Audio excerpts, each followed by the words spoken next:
इस समय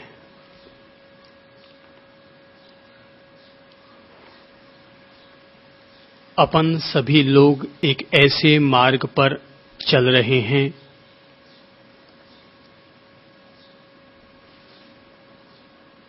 जिस मार्ग पर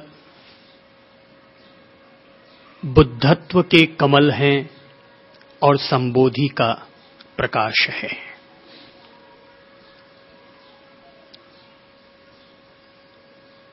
एक ऐसे मार्ग पर अपने कदम बढ़ा रहे हैं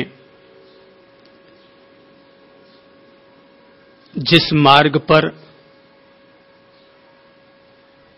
तरह तरह के सुंदर उपवन बने हुए हैं, सुंदर रास्ते हैं,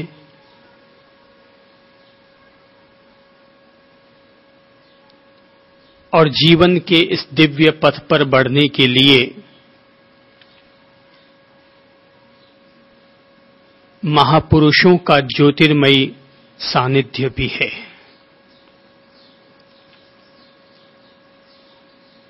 यह मार्ग विपश्यना का मार्ग है। विपश्यना का अर्थ होता है सत्य को, अपने आप को, अपनी प्रकृति को भली भांति विशेष तौर पर पूरी जागरूकता के साथ देखना, पहचानना, जानना।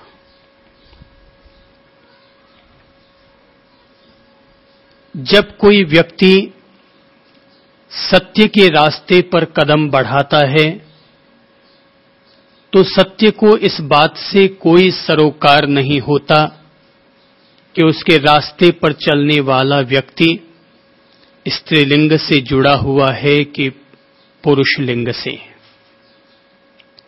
इस बात से भी कोई संबंध नहीं है कि उस रास्ते पर चलने वाला कोई व्यक्ति उच्च कुल का है, मध्यम कुल का है या सामान्य कुल का है।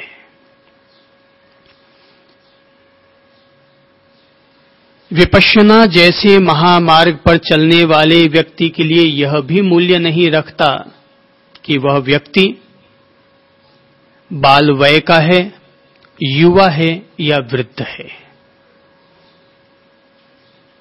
सत्य के इस मार्ग का संबंध केवल इस बात से है कि इस रास्ते पर चलने वाले व्यक्ति के भीतर सत्य के प्रति कितनी श्रद्धा है, उसके अंतर्मन में सत्य के प्रति कितनी प्यास है, वह सत्य को किस अनुपात में कितने प्रतिशत तक आत्मसात करने के लिए तैयार है। विपश्यना का मार्ग विशुद्ध रूप से साधना का मार्ग है, अपने आप को जानने का मार्ग है, संसार में होश और बोधपूर्वक जीवन जीने का मार्ग है। यह मार्ग जीवन में किसी भी प्रकार का विरोधाभास खड़ा नहीं करता। यह इंसान को समाज से विमुख नहीं करता, कार्य और व्यापार से भी विमुख नहीं करता। यह केवल प्रत्येक कार्य को जागरूकता पूर्वक करने की प्रेरणा देता है। जब हम लोग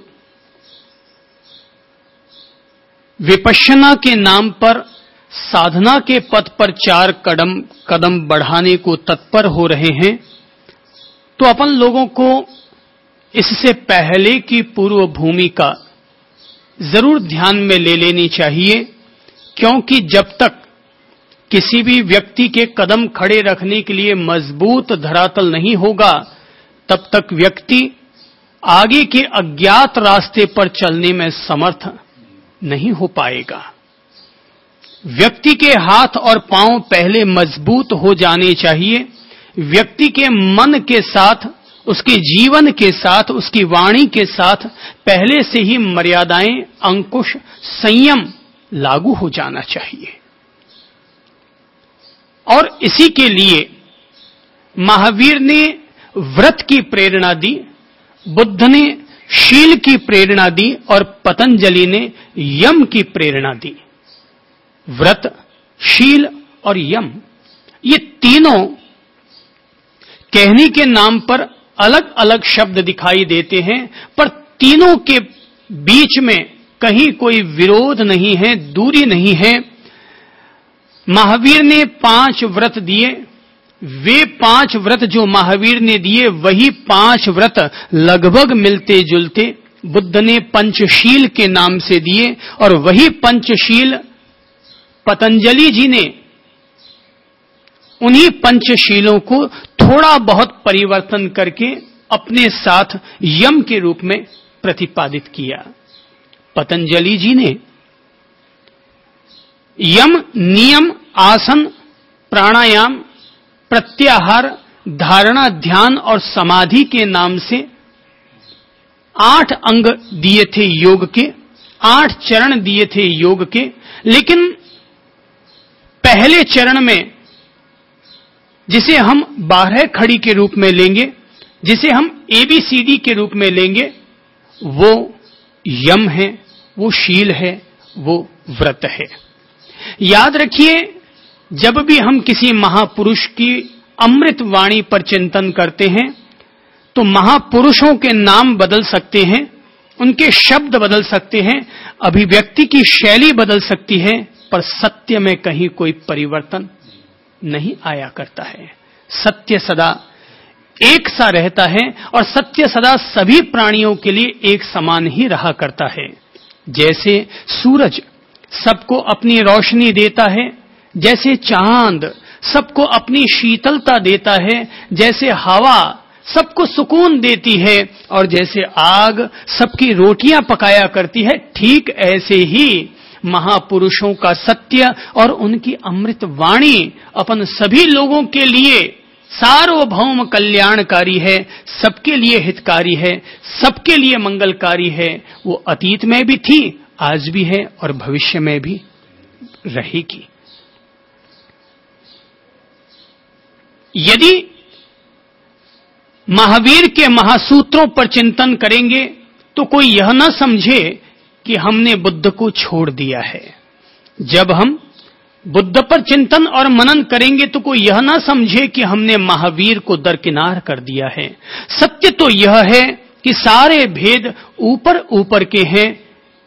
मिट्टी के दिए जुदे जुदे हो सकते हैं, पर सभी दियों की ज्योति तो एक ही होती है। इसलिए हर महापुरुष की अमृतवाणी एक ही सत्य को प्रतिपादित करने वाली होती है।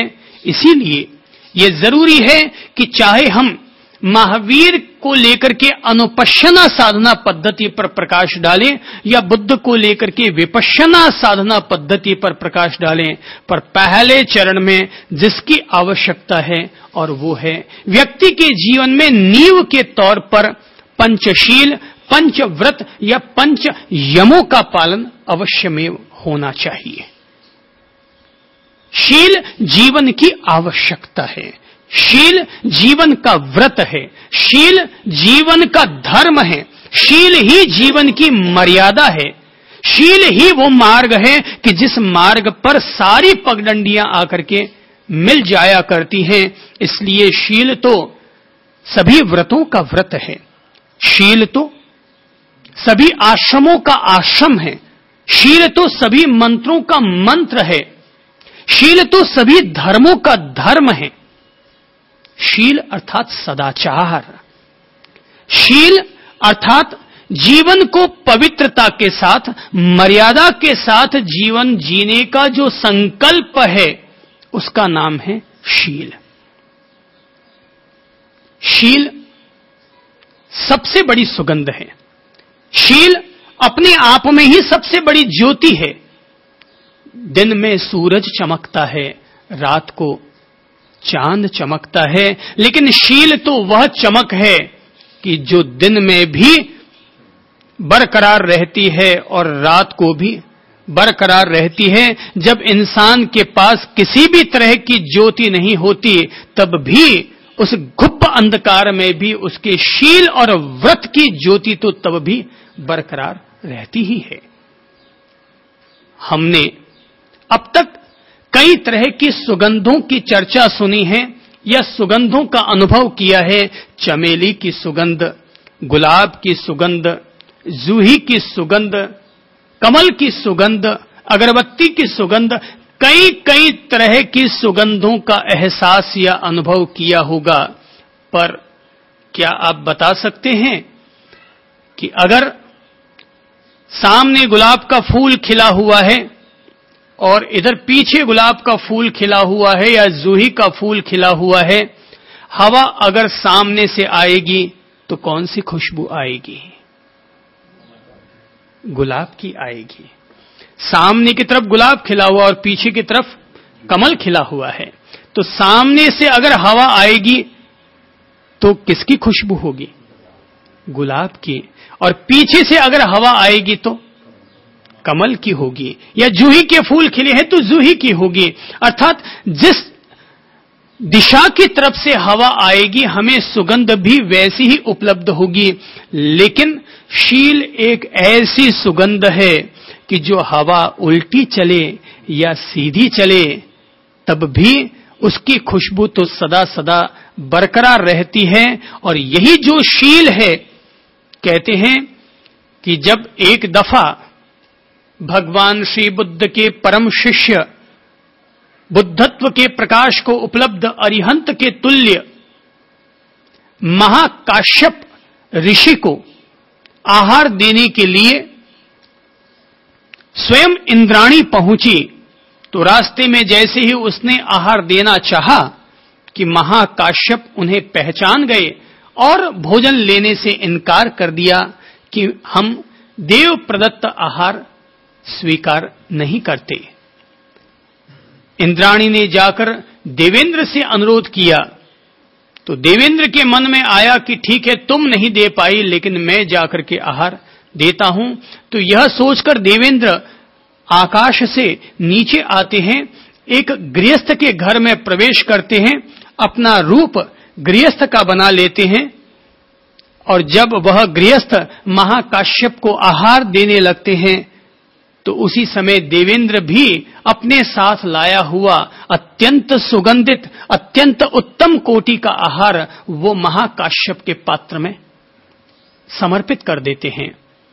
तो जैसे ही इस उत्तम भोजन को देखते हैं कि तभी महाकाश्यप चौंकते हैं कि मैं तो एक सामान्य गृहस्थ के घर में आया और यह उत्तम कोटि का आहार मुझे किसने प्रदान कर डाला। दिव्य दृष्टि से देखा तो पहचान गए कि मुझे आहार देने वाला कोई और नहीं वरन स्वयं देवेंद्र है। महाकाश्यप ने कहा, वत्स, ये तूने अच्छा नहीं किया, पर ठीक है, अब तूने पिंडदान कर ही दिया है, अब जब तुमने मेरे पात्र में भोजन दे ही दिया है तो ठीक है, अब इसे स्वीकार तो करेंगे।